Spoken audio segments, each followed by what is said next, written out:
वळूयात पुढच्या बातमीकडे. महिला शेतकऱ्याला मारहाण प्रकरणासंदर्भात बातमी. 6 MSF सिक्युरिटी विरोधात गुन्हा दाखल करण्यात आलेला आहे. या महिलेला मारहाण करण्यात आली होती, त्यामुळे तुळजापुरामध्ये संतापाचं वातावरण निर्माण झालं होतं. महिला शेतकऱ्याला मारहाण केलेल्या MSF सिक्युरिटीवरती विनयभंगाचा गुन्हा दाखल करण्यात आलेले. 1 महिला आणि 5 पुरुष असे 6 MSF सिक्युरिटीवरती गुन्हा दाखल करण्यात आलेला आहे. धाराशिवच्या तुळजापूर तालुक्यामधील गंधोरा गावामधील रेन्यू कंपनीच्या सबस्टेशनवरती सिक्युरिटी पुरवणाऱ्या BSF सिक्युरिटीने महिला शेतकऱ्याला मारहाण केली होती.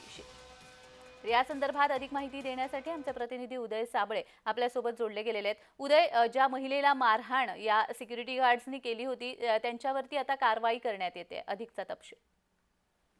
नक्की जान्हवी, जर आपण पाहिलं तर धाराशिव जिल्ह्यातल्या तुळजापूर तालुक्यातील गंधोरा येथील एका महिला शेतकऱ्याला अक्षरशः विवश होईपर्यंत सिक्युरिटींकडून मारहाण करण्यात आली होती. आणि या अनुषंगाने संबंधित जे आहे ते MSF सिक्युरिटीवरती विनयभंगाचा गुन्हा देखील दाखल करण्यात आला. 1 महिला आणि 5 पुरुष असे 6 जणांवरती हा गुन्हा दाखल करण्यात आलाय. गंधोरा येथील जी आहे रिन्यू कंपनी, तिच्या सबस्टेशनवरती सिक्युरिटी पुरवणारी MSF सिक्युरिटी आहे आणि या सिक्युरिटीकडून महिला शेतकऱ्याला मारहाण करण्यात आली होती.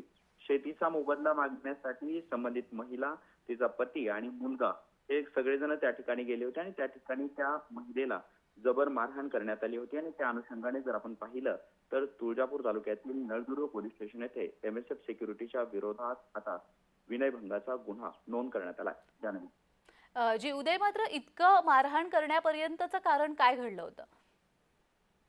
त्या संबंधित शेतकरी महिलेच्या मुलाला कामावरून काढण्यात आल्याचा जाब विचारण्यासाठी आणि शेतीचा मोबदला मिळण्यासाठी यांनी सिक्युरिटी कंपनीकडे तशी मागणी केली होती, रिन्यू कंपनीकडे. आणि त्या अनुषंगाने जे आहे ते रिन्यू कंपनीकडून त्यांना कुठेतरी मारहाण करण्यात आली होती, कुठेतरी त्यांच्यामध्ये विसंवाद झाला होता आणि ही मारहाण करण्यात आली होती. त्या अनुषंगाने आता या संदर्भात गुन्हा देखील आता नोंद करण्यात आला आहे. जी जी, धन्यवाद उदय दिलेल्या सविस्तर माहितीसाठी.